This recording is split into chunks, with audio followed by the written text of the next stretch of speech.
Hello friends, જય શ્રી ગણેશ. બધાને સ્વાગત છે તમારું મારી ચેનલ ગુજરાતી કિચનમાં.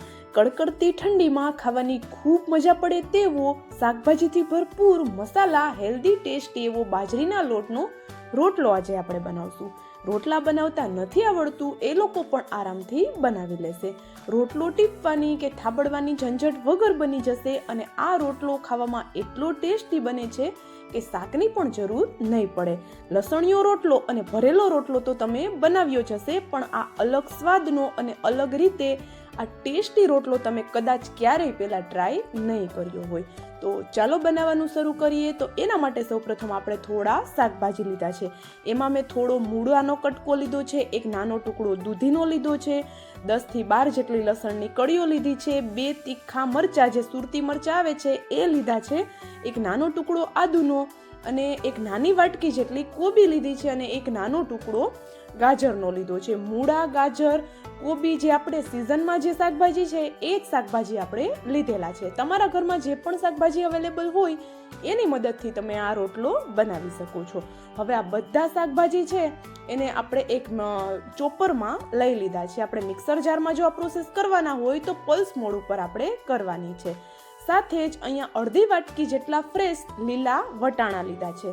હવે આ બધા શાકભાજીને આપણે એકદમ સરસ એવું ફાઇન ચોપ કરી લેવાનું છે. તો અહીંયા તમે જોઈ શકો છો બધા શાકભાજીને એકદમ સરસ એવા ફાઇન આપણે ચોપ કરી લીધેલા છે. તો જો એકદમ નાના નાના ટુકડા થઈ ગયા છે, બસ આવા જ આપણે શાકભાજીને ચોપ કરવાના છે. અને જો હાથની મદદથી તમે આને કટ કરવાના હોય તો એકદમ આવું ઝીણું ઝીણું આપણે એને કટ કરવાનું છે. સાથે જ સિઝનમાં ખૂબ સરસ એવી મળે છે એવી લીલી મેથી આપણે લીધી છે. અડધો કપ જેટલી મેથી લીધી છે, સાથે મેથી પણ એડ કરી દીધી. તો એકદમ શાકભાજીથી ભરપૂર અને સ્વાદમાં એકદમ જોરદાર એવો આપણો રોટલો બનવાનો છે. તો પહેલાં તો આપણે અહીંયા સ્વાદ પ્રમાણે મીઠું એડ કરી દીધું અને આ બધી વસ્તુને સરસ એવી મિક્સ કરી દીધી. તો જો મીઠું એડ કરવાથી શાકભાજીમાંથી પાણી પણ છૂટું પડશે અને સાથે જ મેથીનો કડવો ટેસ્ટ પણ નીકળી જશે. તો ચલો શાકભાજી છે ને થોડી વાર માટે સાઈડમાં રાખી દઈએ. ત્યાં સુધીમાં આપણે અહીંયા 1 કપ જેટલા પૌવા લીધા છે. તો ચમચીનું માપ કહું તો 5 થી 6 ચમચી જેટલા આપણે ચોખાના પૌવા લીધા છે. પૌવાને આપણે ધોવાના નથી, આપણે એને મિક્સર જારમાં લઈ અને એનો પાવડર બનાવી લઈએ. આ રોટલો થોડો અલગ રીતે બને છે, ઉપરથી એકદમ ક્રિસ્પી અને અંદરથી એકદમ સોફ્ટ બને છે. તો ખાવાની ખૂબ મજા આવે છે. તો જો અહીંયા આપણે છે ચોખાને પીસી લીધા, એકદમ સરસ એવો એનો પાવડર બનાવી સાઈડમાં રાખી દીધો અને ફરી પાછું આપણે શાકભાજી લઈ લીધા. શાકભાજીમાં 1 મુઠ્ઠી જેટલા લીલા ધાણા એડ કરી દઈએ અને 4 થી 5 ચમચી જેટલું આપણે એમાં પાણી એડ કરીએ.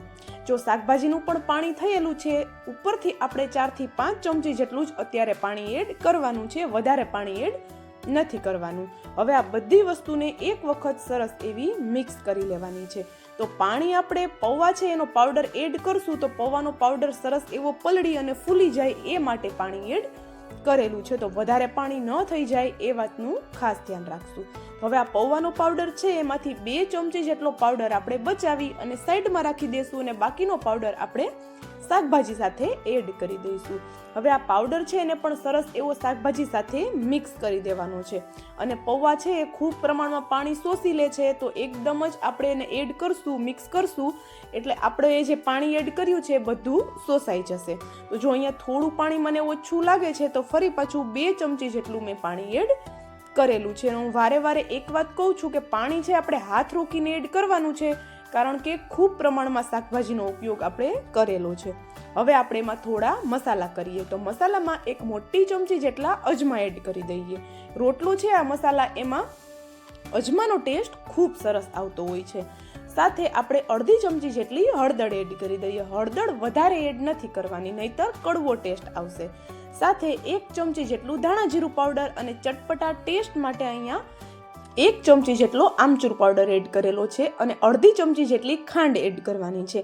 ખાંડ જરૂરથી એડ કરવાની છે, કારણ કે બાજરીનો લોટ અને મેથી બંને છે તો આપણો જે રોટલો છે એનો ટેસ્ટ બેલેન્સ થઈ જાય એટલા માટે આપણે ખાંડ એડ કરેલી છે. મીઠો ટેસ્ટ બિલકુલ નથી આવવાનો આટલી ખાંડથી. હવે આ બધા મસાલા સરસ એવા મિક્સ કરી લીધા ને હવે આપણે આમાં બાજરીનો લોટ એડ કરશું. અને હા, આમચૂર પાવડરની જગ્યાએ તમે અડધા લીંબુનો રસ પણ એડ કરી શકો છો. હવે જો જેટલી જરૂર લાગે એટલો જ આપણે લોટ એડ કરતું જવાનું છે અને સરસ એવું આને મિક્સ કરતું જવાનું છે. તો શાકભાજીનું પ્રમાણ થોડું વધારે રાખવાનું છે અને લોટનું પ્રમાણ થોડું ઓછું. અને જો તમે થોડો વધારે પ્રમાણમાં જ આ બાજરીનો રોટલો બનાવતા હોય તો સાઈડમાં થોડો જે આપણે ચોખાના પૌવા પીસીને રાખ્યા હતા એનો પાવડર બચાવી રાખવાનો છે. અને જો આગળ જરૂર લાગે કે આ બધી શાકભાજીમાંથી પાણી છૂટે છે અને લોટ આપણો ઢીલો થઈ જાય છે તો 1 ચમચી જેટલો લોટ આપણે પાવડર આપણે એડ કરવાનો છે ચોખાના પૌવાનો અને સરસ એવું મિક્સ કરી લેવાનું છે. તો અહીંયા તમે જોઈ શકો છો આપણે હાથમાં આવી રીતે બોલ્સ બનાવીએ છીએ અને બાઇન્ડિંગ આવે છે, બસ એટલો જ લોટ આપણે એડ કરેલો છે અને એકદમ સોફ્ટ એવો લોટ આપણે આનો બનાવી લીધેલો છે. હવે લોટને બિલકુલ રેસ્ટ નથી આપવાનો અને અહીંયા આપણે એક તવો ગરમ કરી લીધો છે. તવા ઉપર આપણે હલકું એવું ઘી લગાવી દીધું છે. તમે ઘી અથવા તો ઓઇલ ગમે એનાથી ગ્રીસ કરી શકો છો, માખણનો ઉપયોગ પણ કરી શકો છો. તો જો અહીંયા તવો છે સરસ એવો આપણે ગ્રીસ કરી લીધો. હવે આપણે અહીંયા હાથ છે એને પાણીવાળો કરી લઈએ અને તરત જ આપણે સીધો જ રોટલો જે છે એ તવા ઉપર જ બનાવવાનો છે. તો જો અહીંયા તમે લોખંડના તવાનો ઉપયોગ પણ કરી શકો છો. લોખંડના તવા ઉપર પણ આ રોટલો એકદમ સરસ એવો બની જાય છે. તો જો અહીંયા હું નાની નાની સાઈઝના રોટલા બનાવું છું એટલે એક આવો બોલ્સ લીધો છે, હાથ છે એને આપણે પાણીવાળો કરી લીધો છે અને રોટલો છે આપણો એકદમ ઉપરથી ક્રિસ્પી બને અને લોખંડના તવા ઉપર બનાવતા હોય તો પણ ન ચીપકે એના માટે ચોખાના પૌવાનો પાવડર છે એ આવી રીતે તવા ઉપર આપણે સ્પ્રિંકલ કરી દેવાનો છે અને આવી રીતે બોલ્સ છે એને રાખી દેવાનો છે અને હાથની મદદથી આપણી હાથની આંગળીઓથી આ રીતે આપણે એને ફેલાવી દેવાનો છે.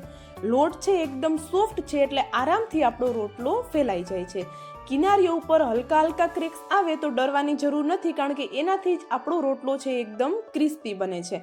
અને તમારે તેલ, ઘી કે બટર કોઈ વસ્તુનો ઉપયોગ ન કરવો હોય તો સિમ્પલ આપણે જેવી રીતે રોટલો શેકીએ છીએ એવી રીતે રોટલો પણ તમે શેકી શકો છો. તો જો અહીંયા એક નાની સાઈઝનો રોટલો આપણે બનાવી લીધો, સેમ એ જ રીતે બીજો રોટલો પણ હું બનાવી લઉં છું. ગેસની ફ્લેમ એકદમ સ્લો રાખીને જ આ પ્રોસેસ આપણે કરવાની છે. તો જો આપણે એક વખત હાથ પાણીવાળો કર્યો પછી બીજી વખત આપણે જરૂર નથી પડતી, કારણ કે લોટ છે આપણો એકદમ પરફેક્ટ એવો બનાવ્યો છે આપણે. તો જો અહીંયા 2 રોટલા એક મોટો તવો છે એટલે આવી ગયા છે. તો ઉપરથી ફરી પાછો ચોખાનો પાવડર આપણે સ્પ્રિંકલ કરી દઈએ. આ ચોખાનો પાવડર છે એનાથી રોટલા છે આપણા એકદમ સરસ એવા ઉપરથી ક્રિસ્પી બને છે. તો જો અહીંયા આપણે એક સાઈડથી શેકાઈ જાય એટલે આપણે એને બીજી સાઈડ પલટાવવાની છે અને ગેસની ફ્લેમ મીડિયમ રાખીને જ આપણે રોટલાને શેકવાના છે. તો જોઈ શકો છો તમે ચોખાના પૌવા છે એના પાવડરના લીધે આપણા રોટલાનો કલર છે એકદમ સરસ એવો આવ્યો છે. તો આ રીતે એકવાર રોટલા બનાવી જુઓ, ખૂબ જ ટેસ્ટી એવા લાગે છે અને રોજ બનાવીને ખવાય એવા રોટલા બને છે. જનરલી બાળકોને રોટલા પસંદ નથી હોતા, પણ આ રીતે તમે રોટલો બનાવીને આપશો એટલે બાળકો મોટા બધાને ખૂબ જ પસંદ આવશે અને ખાવામાં એટલા ટેસ્ટી બને છે કે સાથે તમારે કોઈ શાક બનાવવાની જરૂર પણ નહીં પડે. તમે આને બાજરાનો મસાલા રોટલો અથવા તો મસાલા પરાઠા પણ કહી શકો છો. તો જો અહીંયા બંને સાઈડથી એકદમ ક્રિસ્પી શેકાય ત્યાં સુધી આપણે એને શેકાવા દઈશું અને ગેસની ફ્લેમ મીડિયમ જ રાખવાની છે. એ વાત પણ હું તમને વારે વારે કહું છું, કારણ કે રોટલો છે નહીતર અંદરથી થોડો કાચો લાગશે. તો જો અહીંયા બંને રોટલા આપણા શેકાઈ ગયા છે, સેમ એ જ રીતે બધા રોટલા આપણે શેકી લેવાના છે. અને હા, તમે અત્યાર સુધીનો વિડીયો જોયો હોય એમાં તમને થોડું પણ કંઈક પસંદ આવ્યું હોય તો વિડીયોને લાઇક, શેર અને ચેનલને સબસ્ક્રાઇબ જરૂરથી કરી દેજો અને મને કોમેન્ટ કરીને પણ જરૂરથી જણાવજો કે તમે મારો આ મસાલા રોટલાનો વિડીયો ક્યાંથી જોવો છો. તો જો હું તમને નજીકથી પણ બતાવી દઉં કે એકદમ ક્રિસ્પી એવો આપણો રોટલો શેકાઈને રેડી થઈ ગયો છે. જનરલી બાળકોને રોટલો ખાવાનું પસંદ નથી હોતું, પણ આ રીતે જો બનાવીને આપશો તો બાળકો પણ માંગીને ખાશે, એટલો બધો ટેસ્ટી આ રોટલો બને છે. તો જો અહીંયા ગરમા ગરમ રોટલા તો રેડી છે જ, સાથે આપણે લસણવાળી ચટણી પણ બનાવી લીધેલી છે. તો લસણવાળી ચટણી સાથે આ રોટલો ખાવાની ખૂબ મજા આવે. તો લસણવાળી ચટણી અને ગરમા ગરમ આપણો મસાલા રોટલો બનીને એકદમ રેડી થઈ ગયા છે. તો હવે મળશું આવા જ એક નવા વિડીયો સાથે. ત્યાં સુધી જય શ્રી ગણેશ બધાને, and thank you for watching.